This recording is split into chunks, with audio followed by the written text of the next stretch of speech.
नमस्कार, आप देख रहे हैं हल्ला बोल टीवी। मैं हूं अली। नीतीश कुमार ने नुसरत परवीन का हिजाब खींचा था। क्या आप जानते हैं अब नुसरत परवीन कहाँ रहती है? नुसरत परवीन अब कलकत्ता में रहती है और उसकी जिंदगी बिल्कुल बेरंग हो गई है। वो न कहीं जाती है और न कहीं आती है। आइए इस बारे में चर्चा करते हैं कि आखिर नुसरत परवीन की जिंदगी में क्या कुछ चल रहा है। हल्ला बोल टीवी के संपादक दीपक शर्मा से। देखिए, राष्ट्रीय अखबार दैनिक भास्कर की टीम जी पहुंची नुसरत परवीन के घर कोलकाता और वहां से दैनिक भास्कर की टीम ने जो रिपोर्ट प्रकाशित की है वो डराने वाली है और निराश करने वाली है। नुसरत परवीन का अपॉइंटमेंट लेटर देने के दौरान मुख्यमंत्री नीतीश कुमार ने हिजाब हटा दिया था। जी अब इस वाक्य ने नुसरत परवीन की जिंदगी को एक तरह से बेरंग कर दिया है। नुसरत परवीन एक तरह से घर में कोलकाता में है और एक तरह से घर में नजरबंद सी हो गई है। उसके बाहर निकलने पर पाबंदी है। भाई से जब इस बार नुसरत परवीन के भाई से जब इस बारे में बात की गई अली जी तो नुसरत परवीन के भाई ने कहा कि मजबूरी है, नहीं चाहते कि मियाँ बीवी अलग हो जाए और मियाँ बीवी अलग ना हो, इसलिए पति जो कह रहे हैं वो मान रहे हैं। जी नुसरत के पति डॉक्टर आसिफ साइकियाट्रिस्ट हैं और हाजीपुर मेडिकल कॉलेज में पढ़ाते हैं। साथ ही प्रैक्टिस भी करते थे पटना में, लेकिन अभी यह पूरा परिवार कोलकाता में है। जी और उनके भाई, नुसरत परवीन के भाई और उनके जो परिवार के दूसरे सदस्य हैं, सबको इस बात का मलाल है, दुख है कि अब नुसरत परवीन कहीं आती जाती नहीं, नुसरत परवीन घर में रहती है और नुसरत परवीन अब नौकरी ज्वाइन नहीं करेगी। यह भी साफ हो गया है। नुसरत परवीन पहले पटना में रहती थी।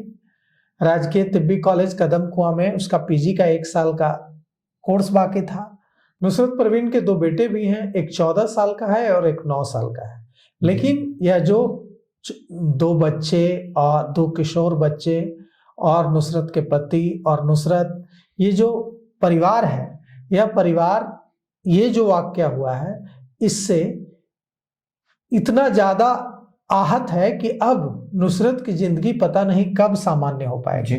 नुसरत को 20 दिसंबर तक ज्वाइन करना था बिहार में नौकरी। नुसरत ने ज्वाइन नौकरी नहीं की। स्वास्थ्य विभाग ने इस नौकरी ज्वाइन करने की अवधि 31 तक बढ़ा दी है। आज 30 तारीख है, लेकिन जो नुसरत अब घर से नहीं निकलती, जो नुसरत अब परिवार के सदस्यों से भी मिलने से कतराती है, वो अब नौकरी ज्वाइन करेगी कल आकर, इसकी उम्मीद ना के बराबर है। मुझे एक बात समझ नहीं आ रही कि अगर मुख्यमंत्री नीतीश कुमार ने नुसरत परवीन का हिजाब हटा दिया तो इसमें नुसरत की क्या गलती है? बिल्कुल, नुसरत की तो कोई गलती नहीं है। तो नुसरत को किस बात की सजा मिल रही है? क्यों नहीं वो उसको नुसरत परवीन को, डॉक्टर नुसरत परवीन को झारखंड से भी ऑफर था, बिहार से भी ऑफर था। उसने झारखंड में भी नौकरी ज्वाइन नहीं की, बिहार में भी अब वो नौकरी ज्वाइन नहीं कर रही है। तो क्या इस एक वाक्य ने नुसरत परवीन की जिंदगी तबाह कर दी है, करियर तबाह कर दी है? क्योंकि जहां तक पता चला कि नुसरत परवीन का परिवार जो है वो एकदम जो इस्लामिक तौर तरीके से जीने वाला परिवार है। नुसरत परवीन बिना नकाब कहीं नहीं आती जाती थी, बिना हिजाब कहीं आती जाती नहीं थी। वो हमेशा कॉलेज भी जाती थी तो हिजाब लगाकर जाती थी। नुसरत परवीन ने कहा है अपने परिवार के लोगों से कि जब अपॉइंटमेंट लेटर के दौरान मुख्यमंत्री नीतीश कुमार ने हिजाब हटाया तो उसके बाद लोग वहां पर हंसने लगे और मुझे बहुत बुरा लगा।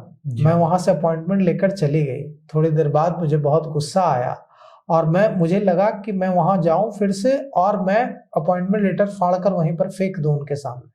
मैं वापस जब लौट कर गई भी कि मैं उनके सामने अपॉइंटमेंट लेटर फाड़कर फेंक दूंगी और इसका विरोध जताऊं, लेकिन जब मैं वहां पहुंची तो सारे लोग जा चुके थे। अब सवाल ये उठता है कि यह गलती नीतीश कुमार की हो सकती है कि उन्होंने हिजाब हटाया, यह गलती वहां मौजूद लोगों की हो सकती है जो इस घटना पर हंसे, लेकिन इस पूरे वाक्य में नुसरत परवीन की तो कोई गलती नहीं है। अगर वो उसे लगता है, भारत में आजादी है, उसे अगर लगता है कि मुझे हिजाब लगाकर ही जाना है, तो हिजाब पर तो कोई प्रतिबंध नहीं है जी। एक व्यक्ति ने, मुस्लिम जानकार व्यक्ति ने कहा कि उनकी पत्नी कुवैत में काम करती है जी। वहां कुवैत में भी काम के दौरान हिजाब लगाने की परमिशन नहीं है जी। आप जब ड्यूटी कर रहे हो उस दौरान आप हिजाब नहीं लगा सकते हैं कुवैत में। जी। तो वहां हिजाब नहीं लगाती हैं महिलाएं काम के दौरान, और अगर कोई लगाती है तो महिला जो पुलिसकर्मी है वो हटा देती है कि आप नहीं जी। लगा सकते। तो जब इस्लामिक देशों में भी ये नियम है, तो इतनी छोटी सी बात पर अगर नुसरत परवीन की जिंदगी इस तरह से निराशा में डूब जाएगी और इस तरह से निराशा के आलम में जीना पड़ेगा, तो यह तो बहुत दुखद है जी। और उनके जो पति हैं वो भी डॉक्टर हैं जी। और सबसे बड़ी बात है कि साइकियाट्रिस्ट हैं, वो दूसरे के दिलों की भावना को समझ सकते हैं, वो यह भी समझ सकते हैं कि नुसरत के दिलो दिमाग में क्या चल रहा होगा। साइकियाट्रिस्ट से बढ़िया तो कोई नहीं समझ सकता है। तो हम उम्मीद कर रहे हैं कि डॉक्टर आसिफ सपोर्ट कर रहे होंगे नुसरत को जी। और उनके भाई ने कहा है कि अब नुसरत के बाहर निकलने पर पाबंदी है और यह भी कहा है कि मजबूरी है, हम नहीं चाहते कि मियाँ बीवी अलग हों जी।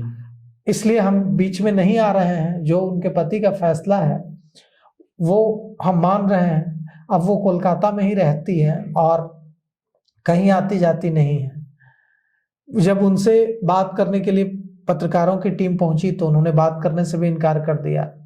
और देखिए, कुल मिलाकर के यह है कि परिवार को, नुसरत परवीन के परिवार को, नुसरत परवीन के पति को और उनके ससुराल के सदस्यों को यह समझना होगा कि नुसरत परवीन की इसमें कोई गलती तो है नहीं जी। तो नुसरत परवीन को इसकी सजा नहीं मिलनी चाहिए, उस पर किसी तरह की पाबंदी नहीं लगाई जानी चाहिए, उनके करियर को तबाह नहीं करना चाहिए। उनको जैसे वो पढ़ाई कर रही थी पीजी, वैसे उनको पीजी पूरी करने की इजाजत दी जानी चाहिए, नौकरी करने की इजाजत दी जानी चाहिए और जैसे वो उनका जीवन पहले जैसे सामान्य था वैसे ही सामान्य जिंदगी जीने की इजाजत दी जानी चाहिए। और नीतीश कुमार को भी, मुख्यमंत्री नीतीश कुमार को भी इस बात का ध्यान रखना चाहिए कि उनकी ऐसी हल्की फुल्की चीजों से, मैं ये नहीं कह रहा हूं कि नीतीश कुमार ने किसी गलत भावना से नकाब हटाया होगा, जैसा कि पूर्णिया के सांसद पप्पू यादव ने कहा कि ये पिता और बेटी वाला भाव था। जी। राजस्थान के मुख्यमंत्री जब अशोक गहलोत थे तो उस दौरान एक महिला घूंघट लेकर आई थी जी। तो उन्होंने उनका घूंघट हटा दिया था और कहा था कि भाई के सामने घूंघट नहीं किया करते। तो नीतीश कुमार की भावना भी अगर ऐसी थी तो नीतीश कुमार को यह बात कहनी चाहिए थी, जब वो हिजाब हटाए थे तो ये कहना चाहिए था कि पिता के सामने हिजाब लगाने की जरूरत नहीं होती, बेटा ऐसा कह देते तो बात खत्म हो जाती। बाद में ही ऐसा कह देते कि मेरी बेटी की तरह है और पिता के सामने हिजाब लगाने की जरूरत नहीं होती, वहां पे सारे लोग उसके पिता की तरह थे। तो उन्होंने इस पर कुछ नहीं कहा और उनकी इस गलती की वजह से आज नुसरत परवीन की जिंदगी देखिए निराशा में डूबी हुई है, कई तरह की पाबंदियां लगी हुई हैं और यह परिवार एकदम अलग थलग कोलकाता में जाकर रह रहा है, घर से भी नहीं निकल रही है नुसरत। यह बहुत दुखद है और आज 21वीं सदी में अगर कोई परिवार बिना गलती किसी महिला पर इस तरह से पाबंदियां लगा रहा है तो यह बहुत दुखद भी है। जी। तो सुना आपने किस तरह से नुसरत परवीन की जिंदगी एकदम अनसुनी हो गई है, वो न कहीं बाहर जाती है न कहीं आती है, फिलहाल वो कलकत्ता में रह रही है। इस पूरे मामले को लेकर आपकी क्या राय है, अपनी राय कमेंट्स बॉक्स में जरूर दें। तो फिलहाल इस पेशकश में इतना ही। आए की खबरों के लिए बने रहे हल्ला बोल टीवी के साथ। धन्यवाद।